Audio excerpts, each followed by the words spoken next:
నాగచైతన్య శోభిత వివాహ బంధంలోకి అడుగు పెడుతున్న సంగతి తెలిసిందే. ఇప్పటికే ముహూర్తం పెట్టేశారు. డిసెంబర్ 4న ఈ వివాహం అన్నపూర్ణ స్టూడియోస్ లో జరుగుతోంది. ఈ వేడుకకు కేవలం అతి కొద్ది మంది అతిథులు మాత్రమే హాజరయ్యే అవకాశం ఉంది.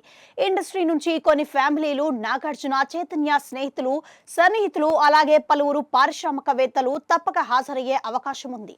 తాజాగా సోషల్ మీడియాలో పెళ్లి ఆహ్వాన పత్రిక వైరల్ అవుతుంది. అంటే వెడ్డింగ్ కార్డు పంపిణీ కార్యక్రమం మొదలుపెట్టినట్లుగా తెలుస్తోంది. ఇది పెళ్లి కుమారుడు తాలూకా పత్రిక కావడంతో తొలుత నాగచైతన్య పేరు, ఆ కిందనే వధువు శోభిత దులపాల ఉంది. అయితే ఇందులో శోభిత పేరు ముందు లక్ష్మీ శోభితగా రాసి ఉంది. అయితే ఇలా వేయడం వెనుక ఏదైనా ఆనవాయితీనా లేక లక్ష్మీ శోభిత అన్నది పూర్తి పేరు ప్రకారం వేశారా అన్నది క్లారిటీ రావాల్సి ఉంది. అలాగే శోభిత పేరు కింద ఆమె తల్లిదండ్రుల పేర్లు కూడా అచ్చు వేశారు. ఈ వివాహ వేడుకలో శోభిత చాలా నిరాడంబరంగా ఉండే అవకాశం ఉందంటున్నారు. నాగచైతన్య తాతగారి లెగసీ గౌరవిస్తూ శోభిత సాంప్రదాయబద్ధంగా నేచురల్ మేకప్ తో కనిపించనున్నారట. ఇందులో నాగచైతన్య తల్లి లక్ష్మి దగ్గుపాటి కోరిక కూడా ఉందట. నాగచైతన్య తల్లి కోరిక మేరకు కూడా శోభిత పెళ్లిలో ఫారిన్ బ్రాండ్లు కాకుండా కాంజీవరం చీరలు, జ్యువెలరీకి ప్రాధాన్యత ఇవ్వబోతున్నట్లుగా తెలుస్తోంది.